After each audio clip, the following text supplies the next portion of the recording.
Hello everyone, कैसे हैं आप लोग। चलिए हम लोग इस सीक्वेंस में आगे बढ़ेंगे।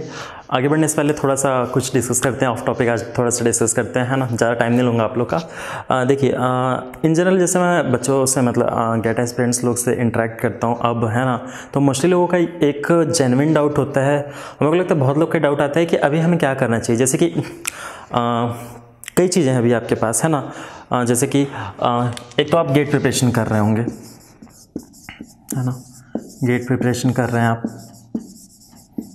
इसके बाद क्या है, इसके बाद फिर कुछ लोगों का ये रहता है कि कोडिंग पे ध्यान देना चाहिए, प्रोग्रामिंग करना चाहिए हम लोग को, है ना। कुछ लोग का ये रहता है कुछ नए एडवांस टॉपिक्स पे प्रोजेक्ट्स बनाए जाए, है ना, मशीन लर्निंग के प्रोजेक्ट्स बनाए, डेटा साइंस के प्रोजेक्ट बनाए, डेटा साइंस प्रोजेक्ट, है ना, या कुछ भी नया टॉपिक पे, मतलब प्रोजेक्ट्स में बहुत इंटरेस्ट रहता है कि वो क्या करें, क्या मतलब कि कुछ लोगों का इंटरेस्ट की भी बात नहीं है, जस्ट वो कंफ्यूज होते हैं कि हमें इस मोमेंट पे क्या करना चाहिए ना, है ना। और ये चीज़ फैक्ट है कि ये चीज़ आपको काम आनी ही है, तो अभी आपको क्या करना चाहिए ना। फिर कुछ लोग प्लेसमेंट्स के लिए भी टेंशन में रहते हैं कि प्लेसमेंट्स की भी तैयारी करनी है, तो उसके लिए क्या करें, है ना। प्लेसमेंट्स भी एक फैक्टर होता है, मतलब अभी जस्ट आप बीटेक लेवल पे जो भी प्लेसमेंट्स में कुछ कंपनीज आएंगी, है ना, जो भी आती होंगी, है ना, डालते हैं जैसे कि आपकी AQ आएगी और बहुत सारी TCS आएगी, कॉग्निजेंट और एसेंचर, आई डोंट नो, मतलब ऐसे ही कुछ कंपनीज, ठीक है। तो उन सब चीज़ों के लिए आते हैं, थोड़ा परेशान रहते हैं, तो मतलब मेरे से पूछते हैं कि सर मतलब हम लोग इस पॉइंट पे क्या करें, मतलब थोड़ा कंफ्यूज है, कोडिंग भी चालू कर दें क्या, प्रोजेक्ट की प्रिपरेशन कर दें क्या। तो देखिए सबसे पहले एक चीज़, तो ये जो फर्स्ट रो मैंने लिखा है इससे तो आपके होके गुजरना ही है फिलहाल, है ना, इससे होके गुजरना है, लेकिन इसका टाइम क्या देना चाहिए वो सब चीज़ों पर थोड़ा सा डिस्कस करेंगे। नेक्स्ट पॉइंट आता है प्लेसमेंट्स के ऊपर, अभी वाले प्लेसमेंट्स के ऊपर, मतलब मैं ये नहीं बोल रहा आप एमटेक में जाके जो प्लेसमेंट के लिए प्रिपरेशन करेंगे उसकी बात नहीं कर रही, जस्ट अभी आप बीटेक अपने इंजीनियरिंग लेवल पर जो प्लेसमेंट्स में सीट करते हैं 4th ईयर में, उसकी बात करते हैं, ठीक है। तो देखिए यहाँ पर लोगों का अलग अलग होता है। कुछ लोगों का ये रहता है कि मतलब जैसे हमारे ग्रुप्स में कुछ का ऐसा था कि प्लेसमेंट में एकदम बैठेंगे ही नहीं, एकदम इन्वॉल्व ही नहीं होना है, एकदम अलग रहना है। और कुछ लोग का ऐसा रहता है कि एक बार एक प्लेसमेंट लगा लेते हैं तो वो माइंड फ्री हो जाएगा, घर में ही बताने के लिए रहेगा और वो करते हैं। तो ये आपकी चॉइस है ना। बस मैं ये बोलूँगा कि प्लेसमेंट्स के लिए आप अलग से सेपरेट कोई टाइम डिवोट करने की ज़रूरत नहीं है। गेट प्रिपरेशन में जो चीज़ें आप करते हैं वो सारी चीज़ें आपको प्लेसमेंट में ही काम आती है ना। अदर देन दैट आपको थोड़ा बहुत अपना पर्सनालिटी डेवलपमेंट पे मतलब वर्बल कम्युनिकेशन में इसमें आपको इंप्रूवमेंट करना होता है, वो चीज़ें ठीक है और वो अच्छी बात है वो अगर आप करते हैं। तो बाकी इसको इस प्लेसमेंट के प्रिपरेशन के लिए आपको अलग से कुछ प्रिपरेशन करने की ज़रूरत नहीं है अगर आप गेट की प्रिपरेशन कर रहे हैं तो, ठीक है। चलिए ये तो हो गया। इसका जो बचता है कि कोडिंग या प्रोग्रामिंग, है ना, कौन से लैंग्वेज में करें, ये सब चीज़ें भी आती है। तो चलिए इस पर थोड़ा सा डिस्कस करते हैं छोटा सा। देखिए अभी का जो टाइम रहेगा ना आपका, मतलब अगर अभी आप गेट प्रिपरेशन कर रहे हैं तो जब तक आपका गेट एग्ज़ाम नहीं हो जाता है ना, गेट एग्ज़ाम नहीं हो जाता है ना। देखिए फर्स्ट ईयर सेकंड ईयर में, है ना, 5th सेमेस्टर तक 6th सेमेस्टर तक जो भी आपने प्रोग्रामिंग की होगी, अगर मैं एज्यूम कर रहा हूँ आप 6 7 सेम में होंगे, 8 सेम में हो तो अभी ठीक है। तो गेट के एग्ज़ाम आने तक ना जिस भी ईयर में दें, इन जनरल बात करते हैं, ठीक है, जिस भी ईयर में आप गेट दे रहे हैं, ठीक है, अगर 5th सेमेस्टर में है आप, है ना, अगर आप 5th सेमेस्टर के स्टूडेंट हैं, आप थोड़ा बहुत प्रोग्रामिंग करना चाहते हैं, थोड़ा बहुत चीज़ें एक्सप्लोर करना चाहते हैं, इवन दो अगर आप 6th सेम में भी हैं, थोड़ा बहुत आप प्रोग्रामिंग में इंटरेस्ट है आपको, अगर आप करना चाह रहे हैं, क्योंकि मेरे को नहीं पता ना ये वीडियो आप किस टाइम पे देखेंगे, है ना डिपेंड, आप कभी भी देख सकते हैं ना, जब भी आपके एक्सेसिबल होगा, क्योंकि सर के पास तो आप 5th सेमेस्टर में या कई बार 4th सेमेस्टर में भी ज्वाइन कर लेते हैं, है ना। तो अगर आप 4th सेमेस्टर 5th सेमेस्टर में हैं तो आपके पास सफिशिएंट टाइम होता है, आप अपना टाइम जहाँ आपको इंटरेस्ट है उन चीज़ों में भी डिवोट कर सकते हैं along with GATE preparation. GATE preparation तो मैं कभी नहीं बोलूँगा कि आप छोड़ दीजिए और बाकी चीज़ों प्रिपरेशन कीजिए, गेट को आपको प्राइम मोटो बनाना है, ठीक है, बाकी चीज़ों को फिर आप अलग से टाइम दीजिए। लेकिन अगर आप 6th सेमेस्टर में आ गए हैं, है ना, 6th सेमेस्टर में आ गए, आगे आ रहे हैं, तो उसके बाद मैं बोलूँगा कि बाकी चीज़ों को कुछ टाइम के लिए होल्ड पे रख दीजिए। जैसे कोडिंग है फिलहाल के लिए होल्ड पे रख दीजिए, है ना, इंपॉर्टेंट है, बहुत इंपॉर्टेंट चीज़ है, लेकिन एट द मोमेंट उसकी नेसेसिटी उतनी नहीं है, तो इसको होल्ड पे रख दीजिए। प्रोजेक्ट्स की बात होती है, प्रोजेक्ट्स भी मैं बोलूँगा उस मोमेंट पे आप होल्ड पे रख दीजिए, ठीक है। मतलब 6 सेम, मतलब 6 सेम ले लेते हैं, चलिए 6 सेम इंक्लूड कर लेते हैं, 7 सेम और 8 सेम स्टार्टिंग, जब तक आपका गेट एग्ज़ाम नहीं होता, 8 सेम टिल गेट, ठीक है, टिल गेट। ये मैं बोलूँगा कि आप अपने गेट प्रिपरेशन पे पूरा फुल्ली फोकस होकर प्रिपरेशन कीजिए, ठीक है। आप बोलेंगे कि सर कोडिंग की भी तो हमको ज़रूरत पड़ेगी, प्रोजेक्ट्स की भी तो ज़रूरत पड़ेगी। हाँ बिल्कुल ज़रूरत पड़ेगी, लेकिन जब तक आपका गेट एग्ज़ाम नहीं हो जाता है, मतलब टाइम, अगर देखिए आप सही टाइम पे सही चीज़ का प्रिपरेशन करेंगे तो आप मैक्सिमम बेनिफिट उठा पाएंगे चीज़ों का, है ना। आप हौच पौच करेंगे, सिचुएशन को लेके कंफ्यूज रहेंगे तो दिक्कत आपको होगी, किसी और को कोई प्रॉब्लम नहीं होनी है। तो वही है, गेट प्रिपरेशन तक का टाइम जो है उसको आप, मैं बोलूँगा फुल डिवोट कीजिए गेट पे, है ना। हाँ अगर आपको इंटरेस्ट है, बहुत ज़्यादा कोडिंग में इंटरेस्ट है, प्रोजेक्ट में इंटरेस्ट है, आप वीकली थोड़ा बहुत 1-2 घंटे देना चाहते हैं तो that is fine, that is not wrong, है ना। थोड़ा बहुत आप टाइम दे रहे हैं, दिन में भी अगर आपको मन है, बहुत इंटरेस्ट है आपको, आप आधा घंटा उसमें डिवोट कर देते हैं, दैट इज नो इश्यू। लेकिन आप बोलेंगे कि नहीं पैरेलल में दोनों चीज़ करके चलूंगा, तो ये मेरे हिसाब से भी उतना वो उतना सही वाइज डिसीजन नहीं होगा, ये मेरा पर्सनल ओपिनियन है, ठीक है। एक बार आपका गेट का एग्जाम हो गया, फैब में आपका क्या होता है, गेट का एग्जाम आता है ना। जब भी आपका फैब में फर्स्ट वीक सेकंड वीक में आपका गेट के एग्जाम हो जाते हैं, ठीक है। उसके बाद फिर क्या होता है, अगर आप अच्छा टाइम देते ना, ऑब्वियसली अगर आप इतना अच्छा टाइम देते हैं तो गेट में आप एक डिसेंट, एक अच्छी रैंक होप कर सकते हैं। अगर आपकी प्रिपरेशन बहुत अच्छी है, आप मतलब वो तो इंडिविजुअल पे डिपेंड करता है, ऐसा रैंक पे कमेंट करना कोई अच्छी बात नहीं है ना। हो सकता है टॉप 10 में भी आप प्रिपरेशन कर सकते हैं, टॉप 50, टॉप 100, 500, 1000 ऐसा, ठीक है। तो जो भी है, चलिए आपका प्रिपरेशन आप अच्छा करेंगे, जो भी आपकी रैंक आएगी वो सब हो गया रैंक के अकॉर्डिंग आपको, ठीक है।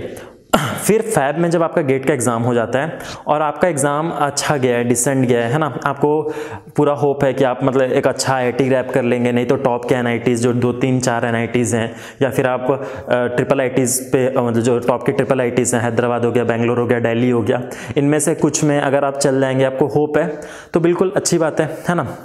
अब कुछ लोग ऐसे होते हैं जिनको जैसे बहुत अच्छा रैंक नहीं आ रहा होता है, तो उनको फिर ट्रिपल IIT हैदराबाद का सेपरेट एग्जाम होता है ना।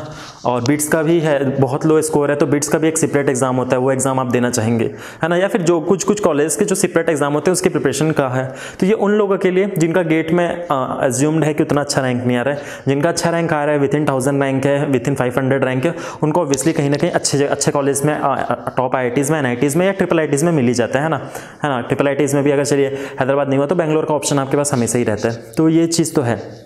इससे फिर क्या हो गया, तो ये हुआ, तो जो गेट तक का टाइम था वो आपने डिवोट कर दिया, मतलब सिर्फ और सिर्फ गेट प्रिपरेशन में, ठीक है। फैब में आप फ्री हो गए, ठीक है। और जैसे ही गेट का एग्जाम फ्री होता है ना, मैं बता रहा हूँ वो टाइम ऐसा होता है ना कि लगता है यार अब बस अब खत्म हो गया कॉलेज, अब बस एंजॉय करो थोड़ा बहुत, मतलब एक आइडिया तो लग जाता है। गेट को तो आप जाके चेंज नहीं कर सकते, अब जो रैंक आनी है डिसाइड हो गई है ना, तो उसके बाद फिर लोग थोड़ा बहुत एंजॉय करते हैं, तो जो भी है ठीक है। तो मैं वो चीज़ नहीं बोलूँगा कि आप उसमें पूरा सेमेस्टर निकाल दो, ठीक है। फैब का जो टाइम है ना, 2-3 वीक हुआ, आप अपने दोस्तों के साथ घूम फिर लिए, मौज मस्ती कर लिए, दैट इज़ कम्प्लीटली ओके, कोई दिक्कत वाली बात नहीं है। वो सब आप उसमें थोड़ा बहुत टाइम दे दीजिए, है ना। अगर आपके अच्छे दोस्त हैं तो ग्रुपिंग ये सब चीज़ें होंगी, वो सब अलग चीज़ है, ठीक है। इसके बाद फिर क्या आता है, इसके बाद लेकिन मैं फिर बोलूँगा अब आप चीज़ें स्टार्ट कीजिए कोडिंग के लिए, ठीक है।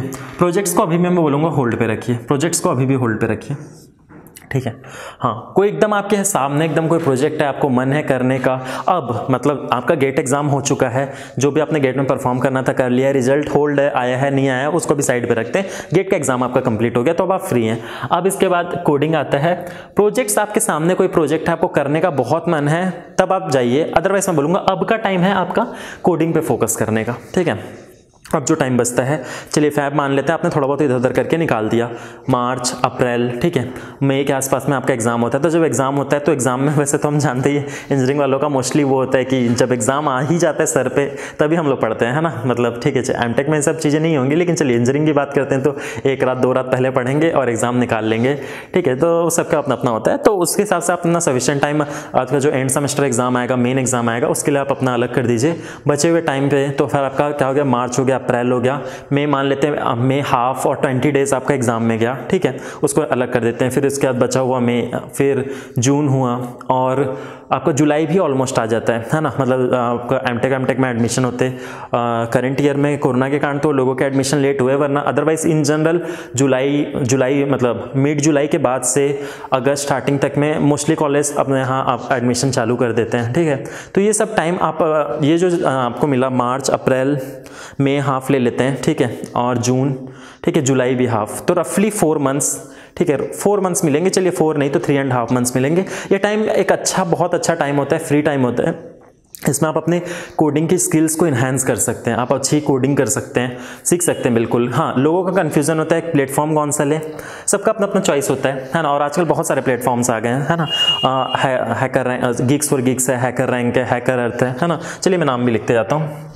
कुछ लोग होंगे जिनको ऑलरेडी ये सब चीज़ों पे काम कर चुके होंगे, कुछ होंगे जो किए नहीं होंगे, तो फिर इंटरेस्ट होगा। गिग्स और गिग्स कंप्यूटर साइंस के लिए एकदम ओवरऑल बोल सकते हैं वेबसाइट है, ये आपको बहुत हेल्प करेगा आगे भी, है ना। तो क्या बोलते हैं, ये आपको थ्योरी सीखने में भी हेल्प करेगा, कहीं पे भी कुछ डाउट्स हैं तो वो सब चीज़ें, इनफैक्ट आप थोड़ा बहुत गेट के दौरान भी आप इससे हेल्प ले सकते हैं, कोई इश्यू नहीं है ना। अच्छा वेबसाइट है ना, गिग्स फॉर गिग्स। इसके बाद इसमें आप कोडिंग भी कर सकते हैं, है ना। बहुत कम लोग जानते हैं गिग्स फॉर गिग्स में कोडिंग प्लेटफॉर्म भी होता है, लोग जनरली इसको यूज़ करते नहीं है, लेकिन इसमें भी एक आईडी होता है। और एक्चुअली मैं तो रिकमेंड करता हूँ इसको, जो आईडी होती है कोडिंग के लिए, ऑल्दो बहुत ज़्यादा इंटरेक्टिव नहीं है, लेकिन जो क्वेश्चंस होते हैं वो बहुत स्टैंडर्ड होते हैं, है ना। मोस्टली जो आपको फ्यूचर में प्लेसमेंट में हेल्प करेंगे वैसे क्वेश्चंस पूरे होते हैं। तो मैं तो इसको फर्स्ट रिकमेंड करता हूँ। बाकी आपकी चॉइस है, कोई वाली बात नहीं है, आप इसमें से कोडिंग प्रैक्टिस कर सकते हैं क्योंकि आपको क्वेश्चन बहुत अच्छे मिलते हैं। रिकमेंड, ओके, ये हो गया। इसके बाद फिर बहुत सारे बचते हैं, है ना। आपका हैकर रैंक है, हैकर रैंक है, हैकर अर्थ है ना। लीड कोड है, ठीक है। और भी कुछ साइट्स हैं जहाँ से आप प्रैक्टिस कर सकते हैं। अभी तो बहुत सारी आ गई हैं, अभी मतलब कई चल रहे हैं, है ना। जहाँ से भी आपको मैंने, आप बिल्कुल प्रैक्टिस कीजिए, कोई वाला बात नहीं है ना।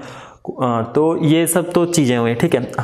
मैं अब यहाँ पे एक चीज़ मेंशन कर देता हूँ, हैकर रैंक के जो फाउंडर हैं वो NIT त्रिची के एलुमनी है, ठीक है। तो आई एम वेरी प्राउड, लेकिन वो चीज़ है, ठीक है। तो मैं फर्स्ट वैसे, लेकिन फिर भी गिग्स को रिकमेंड करता हूँ क्योंकि मैंने पर्सनली यहाँ पे प्रिपरेशन किया, वो चीज़ें मिली, ठीक है। हाँ चलिए, इन सब चीज़ों के बाद ये देखिए, ये गेट के बाद की बात हो रही है ना, ये आफ्टर गेट की बात हो रही है, अब कोडिंग वाली बात हो रही है ना। मतलब इसको टाइम जोन में डिवाइड कर देते हैं। टिल गेट एग्जाम आपका प्राइमरी फोकस सिर्फ और सिर्फ गेट होना चाहिए, ठीक है। ये है, अगर आप फ्यूचर में आप देखिए, हाँ गेट के एग्जाम के बाद अगर आपका बहुत अच्छा रैंक आता है और आप PSU साइड जाना चाहते हैं, है ना, मतलब यहाँ से वापस से ब्रांचिंग हो जाती है। कुछ लोग का बहुत अच्छा रैंक आएगा, टॉप 100 में रैंक आ रहा होगा और उनका इंटरेस्ट होगा PSU में जाने का, 150 200, मतलब एक रैंक रेंज तक आपके, मतलब थोड़ा बहुत कैटेगरी का भी फर्क पड़ता है ऑब्वियसली। तो आपके रैंक रेंज के अकॉर्डिंग आपको पता चल जाएगा कि आपको कोई PSU मिलने वाला है कि नहीं, PSU, है ना। तो फिर भी उसके अकॉर्डिंग भी आप M.Tech में तो एडमिशन ले लेंगे, बाद में PSU में स्विच कर लेंगे, तो जो भी है। अगर आप PSU में आपका इंटरेस्ट, आपका रैंक भी बहुत अच्छा आ रहा है, तो फिर तो ये आगे की चीज़ें आपके लिए उतनी इंपॉर्टेंस नहीं रखती, है ना। कोडिंग थोड़ा बहुत आपको मन है सीखने का, थोड़ा बहुत प्रोजेक्ट में मन है किया, अदरवाइज PSU में अगर आपको जाना है तो वहाँ का फील्ड अलग हो जाएगा, वहाँ आपका वर्क एनवायरनमेंट अलग हो जाएगा। यहाँ पे फिर ये चीज़ें आपके लिए उतना काम की नहीं रहेंगी, वहाँ पे आपको अलग चीज़ें सीखनी होंगी, है ना। लेकिन अगर आपका एकदम इंटरेस्ट है कि आपको आगे चल के M.Tech ही करना है, ठीक है, गेट का एग्जाम दिया और आपका विजन क्लियर है कि आपको इसके बाद M.Tech ही करना है, तब के लिए केस बता रहा हूँ, है ना। अब ये कोडिंग वाला टाइम आया, तो ये है, मैं ये वाला टाइम मैं आपको बोलता हूँ बिफोर ज्वाइनिंग M.Tech, ठीक है। तो ये कोडिंग वाला चीज़ है, ठीक है। जो गेट के एग्जाम के बाद अब PSU में जा रहे हैं, मैं उनको अभी फिलहाल के लिए हटा देता हूँ मतलब ऐसा नहीं कि हटा दे रहा हूँ, मतलब मैं वो करता हूँ, बहुत अच्छी बात है, बहुत अच्छी चॉइस है PSU में जाना। आपको मतलब आपको जो पैसा भी अच्छा मिलता है, आपको रिस्पेक्ट भी अच्छा मिलता है, एक बहुत अच्छा डेसिग्नेशन भी मिलता है, तो दैट इज़ वेरी गुड। लेकिन वो मतलब मैं बस ये बोलना चाह रहा हूँ कि उसके लिए फिर आपको कोडिंग नॉलेज और प्रोजेक्ट्स का नॉलेज उतना फिर वो अपना फ्रूटफुल नहीं रहता, वो आपको वहाँ पे जाके सीखना होगा, ठीक है। अभी हम लोग स्पेसिफिक बातें करते हैं M.Tech की, है ना। और ज़्यादा उस पर कमेंट भी मैं नहीं करूँगा, अब मैं PSU में नहीं हूँ तो मैं PSU पे क्या कमेंट करूँगा, है ना। वैसे भी उसके लिए आपको बहुत सारी चीज़ मिलेगी। तो जो आपने अभी तक होल्ड रखा था वो होल्ड हो गया। अब उसके बाद आप कर रहे हैं क्या, अब आप अपना कोडिंग का प्रिपरेशन कीजिए, ये सब साइट्स हैं, ठीक है। इसके बाद एक मैं बुक है आपकी कारुमाची की, नरसिम्हा कारुमाची की, डेटा स्ट्रक्चर्स एंड एल्गोरिदम, वो बुक मैं रिकमेंड करता हूँ। Data structures and algorithms, algorithms, बहुत लोग को ये रहता है कि सर हमको कोडिंग नहीं आता है। मतलब बेसिक कोडिंग तो ठीक है, आपको थोड़ा बहुत फॉर और लूप इफ एल्स लगाना आता है, छोटे मोटे प्रोग्राम्स बना लेते हैं, वो तो सभी जानते हैं। अब आप इतना तो ऑब्वियस है, अगर आप कंप्यूटर साइंस से, अगर आईटी से पढ़े हुए हैं, इनफैक्ट अगर आप इलेक्ट्रॉनिक सब्जेक्ट से भी हैं तो भी इतना तो आप जानते ही हैं। ये सब चीज़ें कॉलेज लेवल पर हम बेसिक तो सीख ही जाते हैं, लेकिन अब बात बेसिक कोडिंग की नहीं हो रही है ना, अब बात आपको थोड़ा प्रोफेशनल कोडिंग की हो रही है, जो आपको फ्यूचर में हेल्प करेगा। आपको आप थोड़ा प्रोफेशनल लेवल पर प्रिपरेशन करना है, तो उसके लिए तो डेटा स्ट्रक्चर एल्गोरिदम्स नरसिम्हा कारुमाची की है, ये अच्छी बुक है और ये बहुत बेसिक्स है। नरसिम्हा कारुमाची, ठीक है, नरसिम्हा कारुमाची की ये बुक। ये सेकंड कर देते हैं, थर्ड फोर्थ फिफ्थ इनमें से तो कोई एक फॉलो करना है, ठीक है। तो ये जो बुक है मैं रिकमेंड करता हूँ, मैंने भी पढ़ी है, मेरे को बहुत अच्छी लगी, बहुत बेसिक्स है। अगर आपको कई बार ऐसा होता है क्वेश्चन का आपके पास वो नहीं होता है कि इस क्वेश्चन को सॉल्व करने, इसका अप्रोच सीखना है ना, क्योंकि देखो ये बुक आपको सिखाएगा कोई भी नया प्रॉब्लम आता है तो वहाँ पे कौन सा सूटेबल डेटा स्ट्रक्चर होना चाहिए, अलग अलग डेटा स्ट्रक्चर्स के एग्जांपल लेके उसको सॉल्व करना भी बताता है, हेल्प करता है। तो उससे धीरे धीरे आपका जो स्पेक्ट्रम है, जो नॉलेज के स्पेक्ट्रम है किसी भी प्रॉब्लम को सॉल्व करने के लिए, वो वाइड होता है ना। तो वो चीज़ें तो क्या बोलते हैं, इसलिए वाला बुक मैं रिकमेंड करता हूँ, है ना। ये कोई ऐसा नहीं है कि मैं प्रमोशन कर रहा हूँ या कोई पेड है, जस्ट नॉर्मल मेरे को अच्छी लगी थी तो इसलिए मैं बता रहा हूँ। ओके, आप भी पढ़िए, 2-3 चैप्टर पढ़ के देखिए, अगर आपको अच्छी नहीं लगी तो कोई बात नहीं, है ना। और क्या बोलते हैं, इसके बाद फिर गिग्स फॉर गिग्स हुए। हाँ, इसके बाद ये बुक पढ़ने के बाद, ये बुक उनके लिए जरूरी है जिनको कोडिंग थोड़ा बेसिक से सीखना है, मतलब जस्ट आपको इफ एल्स फॉर लूप ये सब थोड़ा बहुत छोटे मोटे क्वेश्चन बनाने आते हैं, उसके बाद आपको सीखना है, ठीक है। कुछ लोग लेकिन ऐसे होते हैं जो क्या बोलते हैं, जिनको बेसिक लेवल पे कोडिंग आती है, थोड़े बहुत कॉम्पिटिटिव कोडिंग किए होते हैं, प्रॉब्लम सॉल्विंग किए होते हैं, उनको वो डायरेक्ट कोई भी एक प्लेटफॉर्म पकड़ के डायरेक्ट प्रैक्टिस स्टार्ट कर सकते हैं। लेकिन मैं उनकी बात कर रहा हूँ मोस्टली। लेकिन मेरे को वही लोग मिलते हैं कि बोलते हैं सर गेट तो ठीक है हम लोग निकाल लेंगे, कोडिंग का कैसे करें, कोडिंग का लिए हमको लॉजिक मतलब समझ नहीं आता है, लॉजिक समझ में आता है तो उसको हम लोग कोड में इंप्लीमेंट नहीं कर पाते। मैं उनकी बात कर रहा हूँ, तो उनके लिए उनको ये फॉलो करना पड़ेगा। तो एक तो आप ये बुक पढ़ लीजिए, एक बुक को पढ़िए इस गिवन टाइम में ना, before joining MTech, after GATE and before joining MTech, ठीक है। और इनमें से कोई भी एक साइट फॉलो कीजिए, कोई भी एक साइट फॉलो कीजिए। गिग्स और गिग्स मैं पहले नंबर पर रिकमेंड करता हूँ, लेकिन इसमें से आप कोई भी कर सकते हैं। आपको इसके अलावा और भी साइट्स हैं, मैं नाम नहीं लिख रहा, है ना। वो जो भी आपको अच्छा लगता है कोडिंग के लिए करिए। तो मैं क्या रिकमेंड किया यहाँ पे, आपको एक बुक रिकमेंड किया और यहाँ पे कोई भी एक साइट कोडिंग प्रैक्टिस के लिए रिकमेंड किया, ठीक है। तो ये हो गया आपका कोडिंग वाला पार्ट, ठीक है। अब आप बोलेंगे सर प्रोजेक्ट कहाँ गया। देखिए प्रोजेक्ट का मैं सही बोलूँ तो सच में अगर आपका जो टाइम होता है ना, वो होता है एमटेक ज्वाइन करने के बाद, ठीक है।